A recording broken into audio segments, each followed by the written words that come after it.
nuestro punto de vista, el papel de los medios es un factor, es una constante en los conflictos sociales. O sea, no es algo nuevo, es algo que tenemos que evaluar en el desarrollo de nuestros propios conflictos y en la experiencia de otros. Pues nos parece que el papel de los medios es algo que debiéramos considerar siempre que salimos a pelear por algo.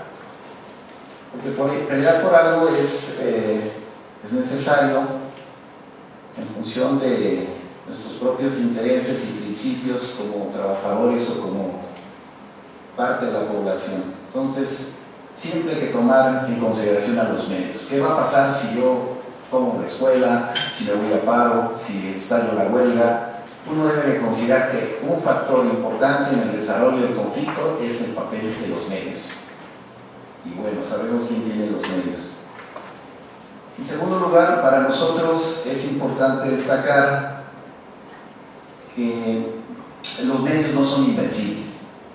O sea, es algo también mítico, pensar que ellos son todopoderosos y que no nos queda otra más que inmolarnos, ¿no? Porque los medios finalmente dirán de nosotros lo que quieren y la gente así lo va a entender.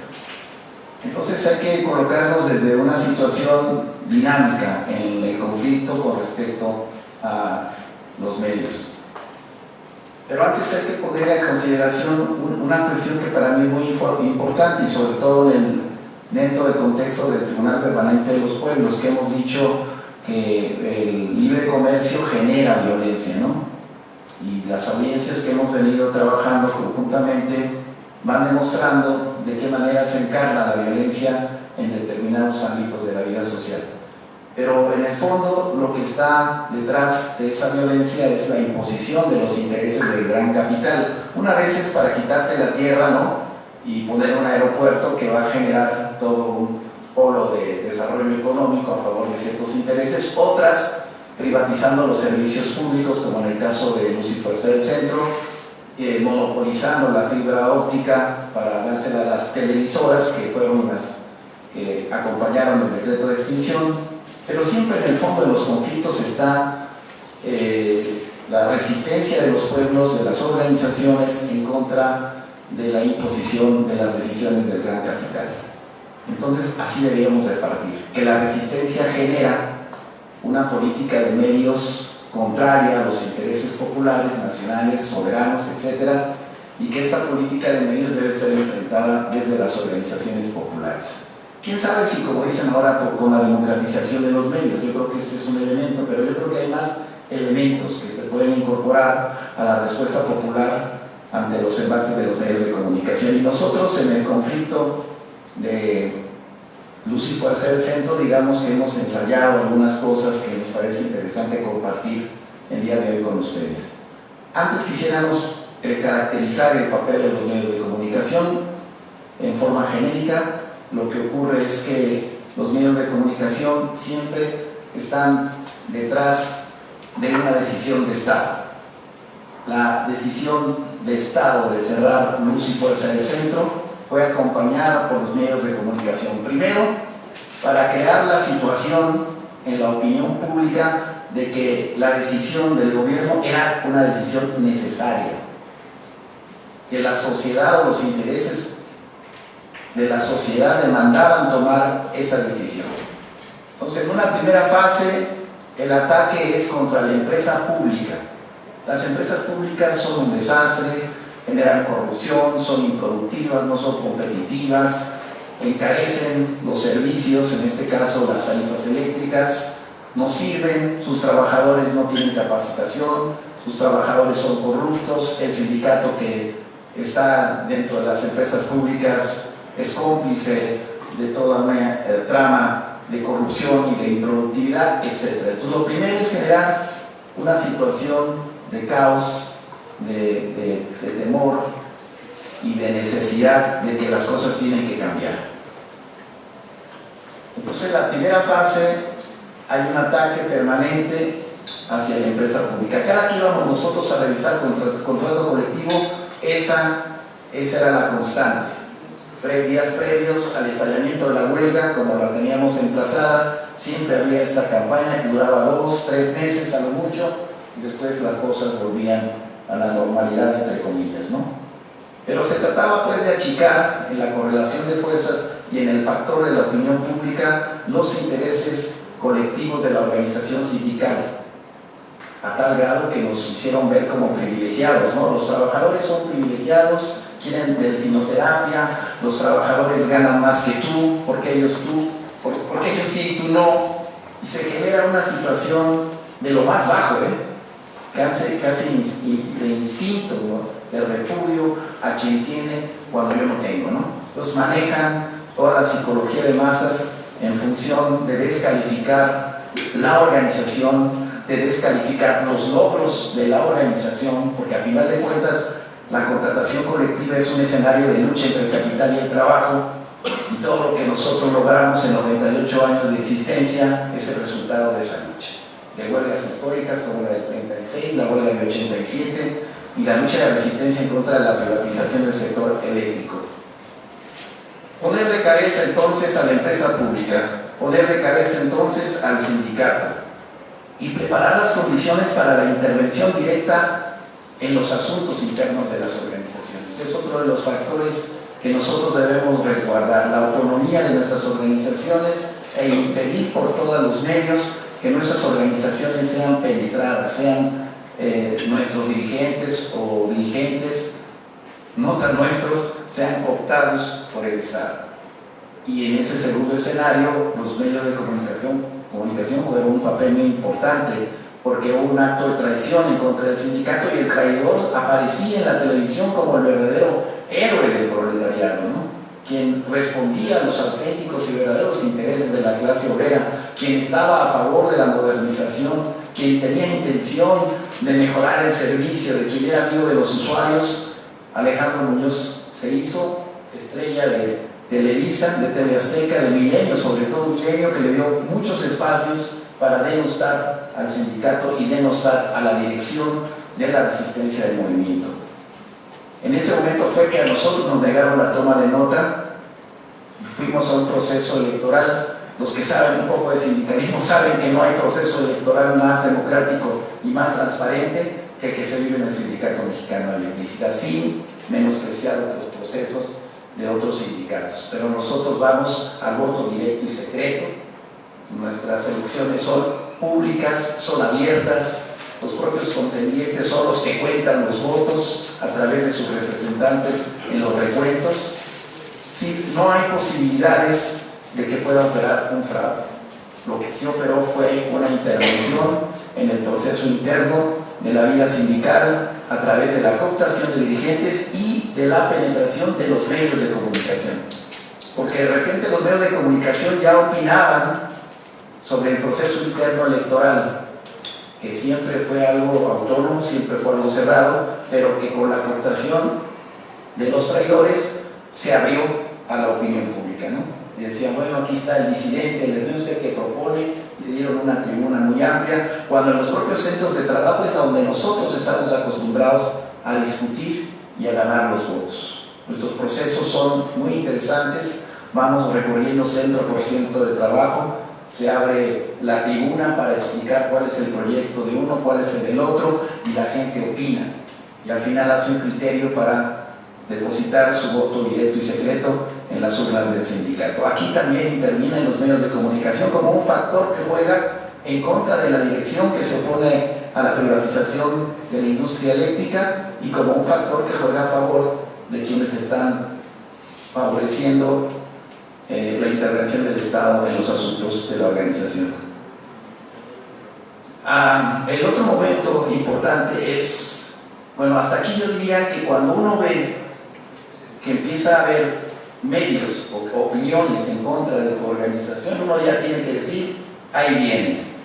Eso es muy importante. Eso es una campaña mediática de descrédito, de linchamiento en contra de una organización social, es el anticipo, es el paso previo a una intervención de otra naturaleza. Eso también nos debe quedar muy claros en la experiencia. Cuando tú escuches platicando con compañeros de Guadalajara del sindicato municipal del servicio de agua, fuimos por allá, no sé por qué razón, pero escuchamos que ya había una campaña y nosotros le dijimos aguas porque ahí viene por la privatización del agua de este municipio. Y lo que hay que hacer inmediatamente es recomponer la relación con los usuarios, porque la campaña está destinada a romper la relación social y de mutuo interés social entre el trabajador y los usuarios del servicio. Entonces ahí es muy importante que uno vaya leyendo, por eso decía que es un factor que juega permanentemente, uno vaya leyendo cómo se va evolucionando la política de medios en contra de los movimientos. Una vez que ya tuvieron condiciones para dar el golpe y con el propósito de privatizar, de apoderarse de la fibra óptica y de acabar con una organización democrática independiente con en aquella época 96 años de existencia, pasan a la siguiente fase de la operación, que es tomar militarmente las instalaciones de Luz y Fuerza del Centro y unas horas después publicar en el Diario Oficial de la Federación el decreto de extinción de Luz y Fuerza del Centro. Entonces el papel de los medios ya cambia, entonces ya ahí se orienta a justificar el decreto de extinción, la campaña en contra de la empresa pública y del sindicato se condensa en una sola, y es cuando nosotros pensamos que tuvo mayor influencia en la opinión pública, porque fue una saturación de imágenes, de notas periodísticas, bueno, hasta en el cine había, antes de la película, había comerciales diciendo que qué bueno que se acabó Luz y Fuerza del Centro. Y también hay que decir que los medios fueron, y digo fueron, porque ya no ocurrió así, cómplices de lo que se pretendió hacer pasar como un crimen perfecto. A los medios, de manera acrítica, sin ninguna investigación de por medio, dieron por cierto todas las pendejadas que dijo Felipe Calderón Hinojosa. Y digo pendejadas porque hoy ya hay suficientes elementos, incluso de propias fuentes oficiales como es la Auditoría Superior de la Federación, de que el dato central que justificaba la inviabilidad económica de Luz y Fuerza del Centro es completamente falso. Falso que los 42,000 millones de pesos que había de subsidio a Luz y Fuerza del Centro fueran a parar al bolsillo de los trabajadores. Y ahora me la sé mejor, porque ahora como nos van a tener que pagar nuestros salarios caídos, ya hicimos bien las cuentas.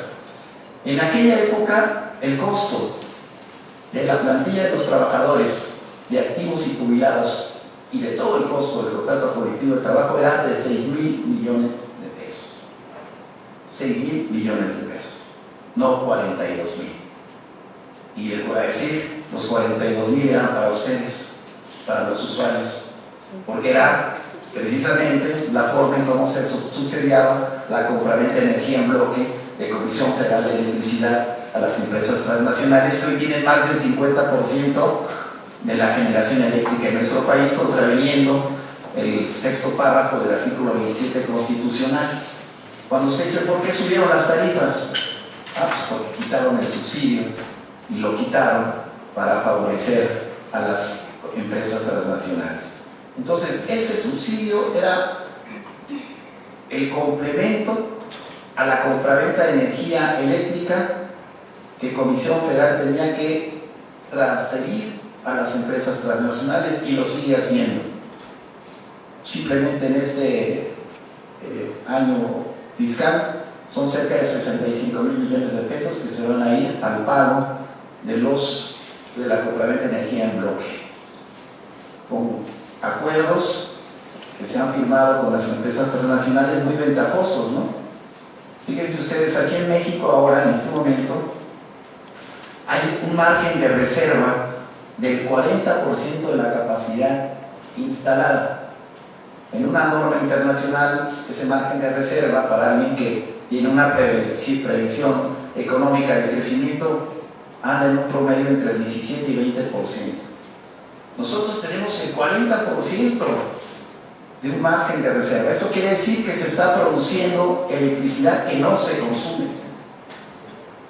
y que de todos modos se tiene que pagar, porque así están los permisos, las concesiones de generación al capital privado.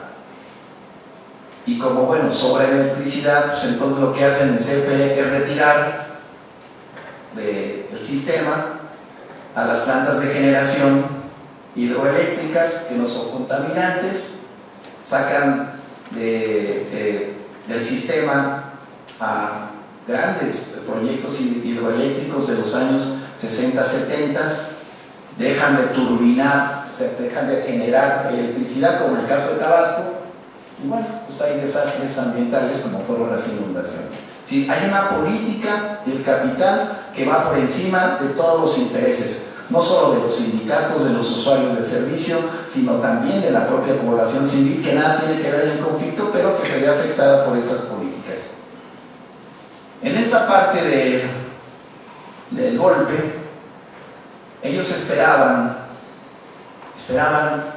poder actuar como en Atenco. O sea, usar toda la superioridad de fuerza militar en contra de los trabajadores. Se desclasificaron hace apenas unos meses los documentos secretos de Calderón. Calderón, para encubrir lo que quiso hacer como crimen perfecto, fue ocultar la justificación económica de la extinción del organismo público descentralizado Luz y Fuerza del Centro. Lo reservó por 12 años.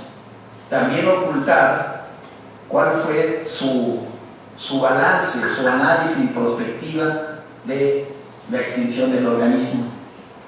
Esos documentos ya se pudieron desclasificar hace unos meses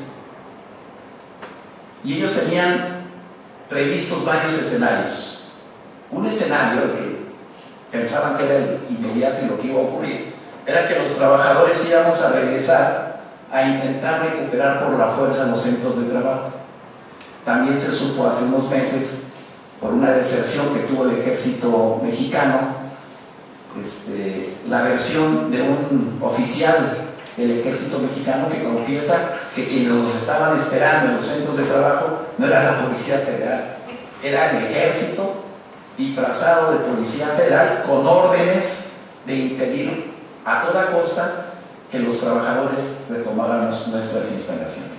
Nosotros lo discutimos en una asamblea, hubo quienes dijeron que había que ir a recuperar, otros dijimos que no, porque anticipadamente conocemos las historias del movimiento obrero en México. Sabemos que fue en 58 y 59. Bueno, yo me atrevo a decir ahora que esta victoria del sindicato, que prácticamente ya la tenemos, rompe con un ciclo histórico de derrotas obreras, y muchas se dieron en ese contexto del enfrentamiento del sindicato con una fuerza superior, del ejército, de la policía, que detenía a tus dirigentes, los encarcelaba. Y pregúntenle ustedes, aquí veo muchos compañeros de mi generación, ¿qué reivindicábamos en el 68? La libertad de los presos políticos. ¿De cuáles? Pues de los obreros que habían sido hechos presos en el 58-19, Valentín Carpa, Demetrio Vallejo. En fin, nosotros conocemos la historia del movimiento sindical en México y pensamos que eso no era lo más apropiado. Tenían ya también rodeado el sindicato, porque lo que más temíamos es quedarnos sin una retaguardia estratégica. Nosotros vamos, nos repelen, hay una redada, agarran a compañeros, agarran a dirección, pero lo más terrible hubiera sido que tomaran las instalaciones del sindicato, nos hubieran dejado sin retaguardia.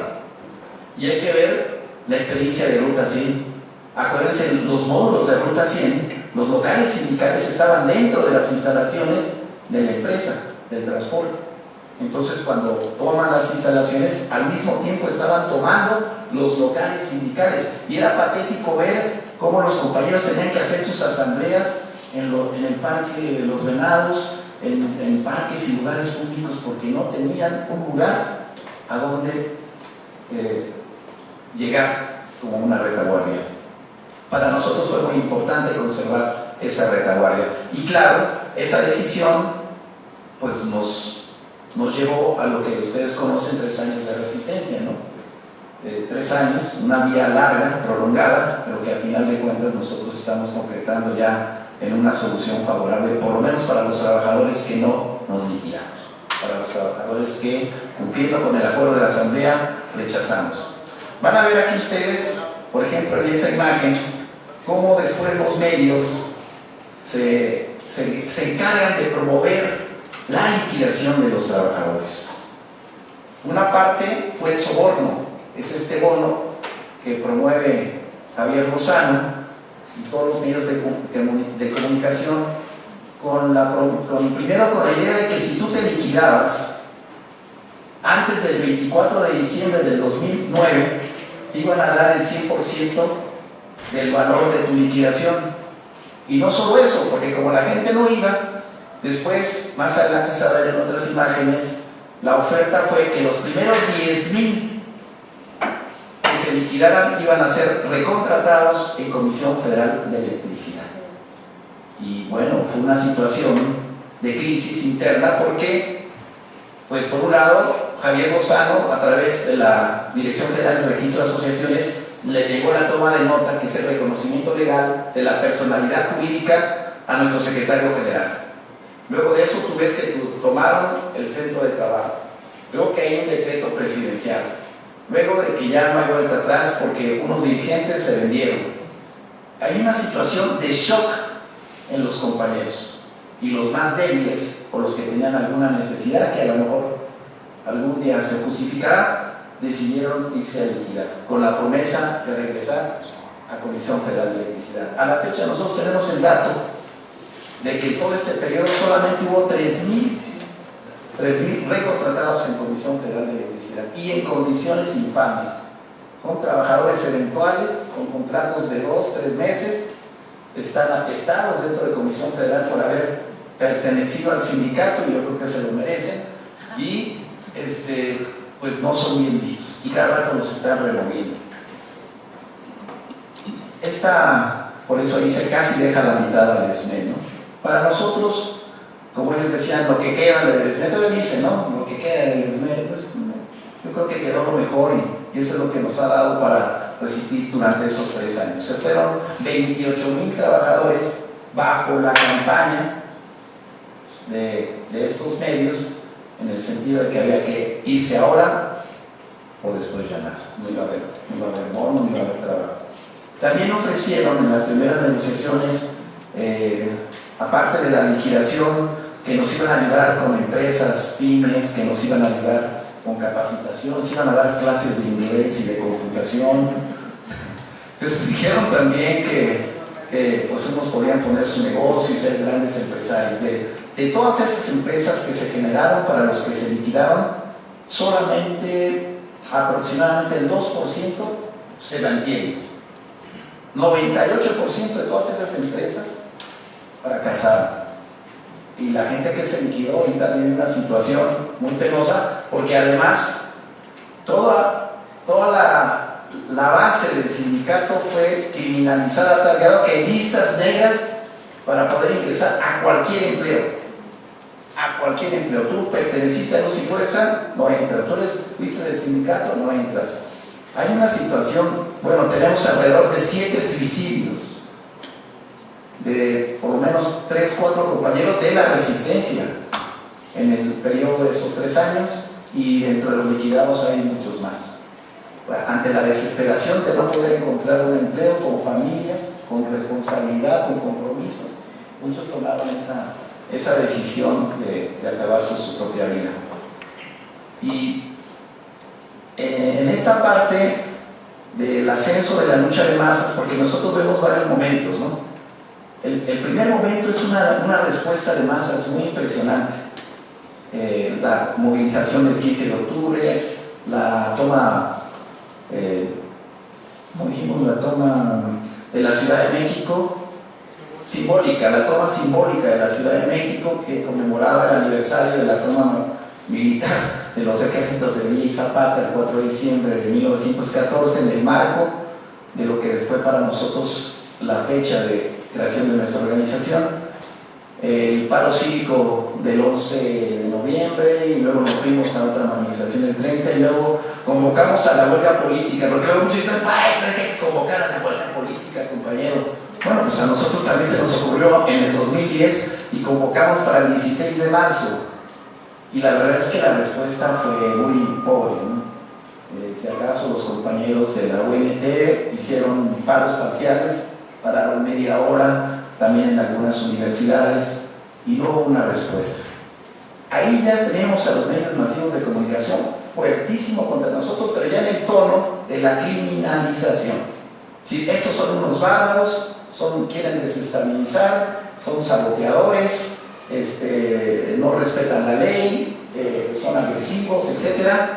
Y fue cuando desataron una persecución muy fuerte que nos costó alrededor de 100 detenidos, 100 compañeros detenidos.